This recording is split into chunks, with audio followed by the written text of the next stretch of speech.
Welcome to the annual Red River Car Show. This summer event held in Red River, New Mexico has been going on for a few decades, and locals here say that this year is the busiest and most popular car show yet. I was really drawn to this beautiful blue truck and had the opportunity to talk with the owner, Ted, a high school teacher and a longtime New Mexico resident. Ted, can you tell us a little bit about the truck that you have out today? This is a 1963 F100 Ford fleet side, and I can tell you something about this bit. This bit is what they call the wrong bit. Okay. 1963, when they made these trucks, they came out with side step, and when they built a fleet side, well, they built the wrong fleet side, so the body lines don't match.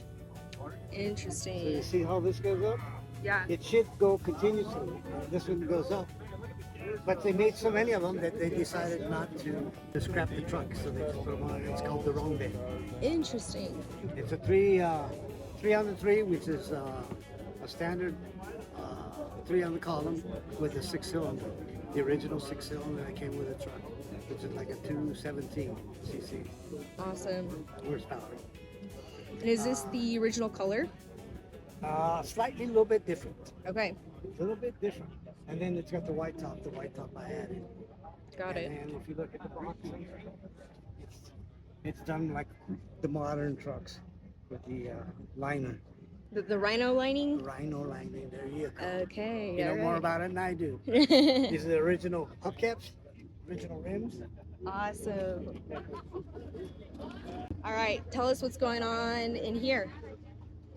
This is a 6-cylinder. They call them a 6-banger. It's got 6 cylinders versus an 8-cylinder on most vehicles. It's a 217 horsepower, single barrel carburetor.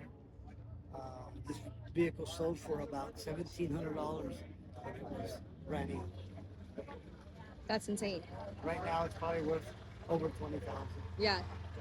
Any plans on selling it? No plans. No plans. It already belongs to my grandson. Okay, I love it. It's awesome. Is he as excited as you are? He's very excited. Yeah. I say, Grandpa, you can't put nothing in the back. Yeah. Do you plan on coming back next year? I will come back next year with a different vehicle. Awesome. Awesome. Well, thank you so much, Ted. Thank you. Yes. Have a nice afternoon. Thank you. You too.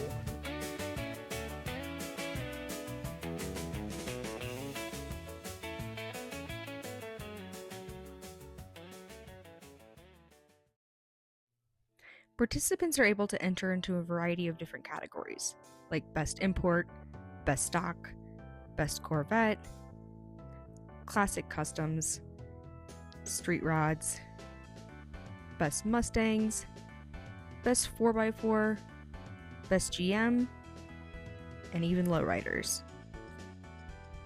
As we walked around, we were able to see some beautiful tribute trucks and memories of loved ones. Some great patina paint jobs, ghost flames, and lots of pinstriping.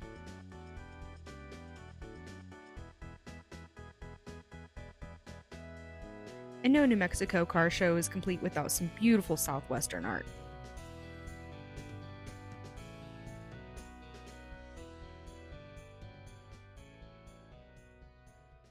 I also had the pleasure of speaking with owner and operator of Bighorn Sports and New Mexico Adventure Company, a longtime local who put 2 of his vehicles in the car show this year. All right, this is Robert. We're in Red River. We just had the car show, and it happens every year. It's fantastic. So this year I entered my 1974 Land Cruiser. It was a local purchase. It was a gentleman out of Oklahoma City that bought it originally in 1974. And we have UTVs parking. So this Land Cruiser was in a garage, and the gentleman was 74. 4 years ago, I bought it from him because he was leaving town and he was selling everything. It was in stock form when I got it. Still has the original. It still has the original top. But from there, when I got it, it still has all the original interior. Even the floor mats that he gave me. So, but from there, when I got it, it was in very poor shape, mechanically. So I had a new radiator, all new wiring, None of the blinkers work. So we got it back up to running order.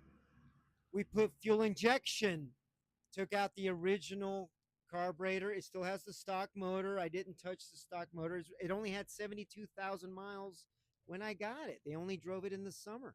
It was in a garage. So they only drove it a month a year, maybe. So I put the lift on it, tires, everything underneath. We looked at everything, checked it twice, changed anything that was iffy because everything was in original form. So ultimately, I wanted to keep it as stock as possible. That's why I haven't changed anything on the top. Everything is the way it was when I got it. I don't want to take the top off because it probably won't go back on. So I'm just going to keep it on until it just falls apart. From there, they did just slight little things. They did the little red accents. My guys did a little red on all the emblems. So as you come around, just like this, all they did was clean it up. We painted the original grill. The headlights were horrible from 1974. So we bought some Amazon LEDs and they fit right in and they just wired them all. Now we can actually see, because this is almost my daily drive. I use it for torch light. I put skis in the back. I drive it around all over Red River. I've taken it to Cuesta one time, which is 15 minutes down the street, and that's just too much. I've taken it to Greeny Peak, but I didn't want to take it very far until everything's a little bit cleaner. But as you can see, any damage, anything is all original, and I don't want to paint it. I don't want to do anything major to it. All we're doing is maintaining it. So these mechanisms are all stock and they stick, and so we have to just work with them a little bit. But in the winter, I would have to give it 25 pumps of gas before it would start. And that's why we put fuel injection in it. So it has a computer. It's a Holly system, and it just, boom, the guys put it together. It works great. I needed a dome light, so I put LEDs in it for a dome light. So just to show you, because it gets very dark in the winter in Red River.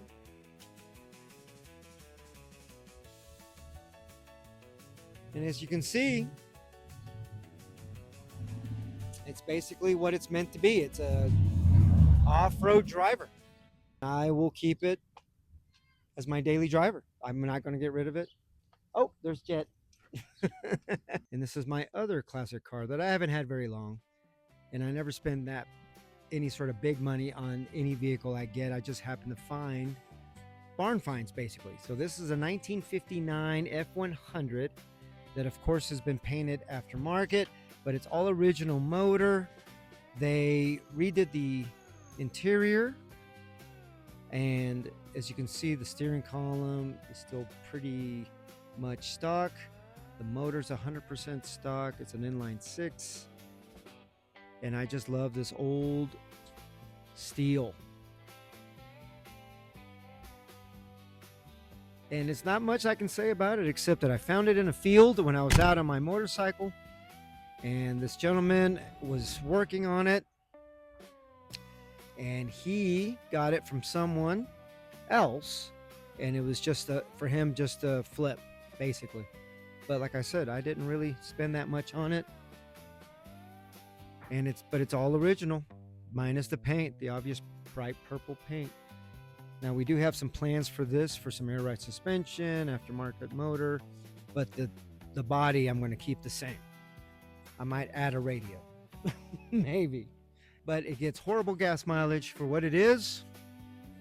It does get driven, but right now we're waiting for a brake booster because there's no brakes. It's just that classic.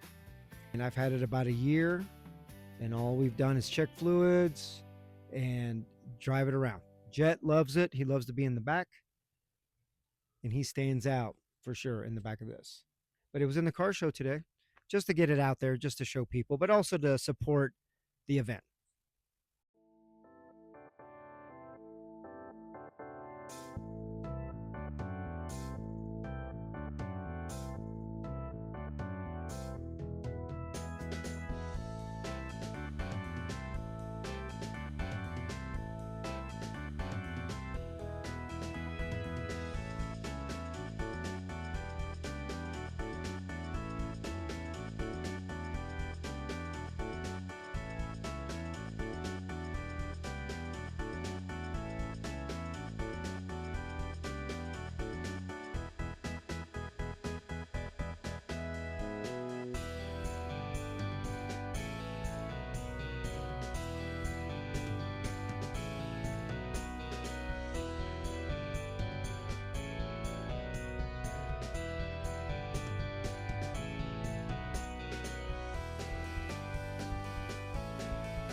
Next, I caught up with Mark, who brought along his very first car he ever purchased, all the way from Denver. I'm Mark Kari, and this is my 1970 Plymouth Subaru. Okay. This was my first car. I bought this in 1977. I painted it when I was in high school. It's not a survivor car, so it's been repainted and redone, but it's never been completely restored. It's just a maintained car. Yeah. So as things go bad, we take care of it. Basically what it is it was put together by Chrysler as a NASCAR race car, and they had to build 1935 street examples and sell them to the public to be legal to race. So that's what this thing is. So to race the car, all the external body modifications had to be on the street cars to be legal to race. So that's why it's got the nose and the wing and the bulge back window and all the stuff. Do you think you could get it race ready if you wanted to? Well, it's a funny thing. I mean, they didn't really race the street cars. What Chrysler did is if you were racing one of these, they sold you the wing, the window plug, different front fenders and stuff and you put that on your existing 70 Roadrunner race car, and you were deemed worthy. You really make factory race cars. Right. Just make street cars. Got it. But to take the stuff out of the box and put it on your race car, it had to be available on a street car. Very original engine, tranny, drivetrain's never been out. This is the first time at this car show. We've been to Red River a number of times. We always saw they had a car show, and we stay at the Roadrunner RV park usually. So we thought, we need to bring a Roadrunner down. Yeah. That's Stay awesome. at the RV park and bring it into town to the car show. Thank you so much for talking You're to me quite today. welcome. Glad to Appreciate help. it. We found that the majority of visitors coming to Red River to vacation are people from states like Oklahoma and Texas. And after walking around this event, we realized that many of the participants were coming from inside the state of New Mexico and southern Colorado. In any case, it was awesome to see people come from near and far, and people of all walks of life enjoying this event. The Red River Car Show has been going on for more than 30 years, and we only anticipate participation and love for this event to grow over time.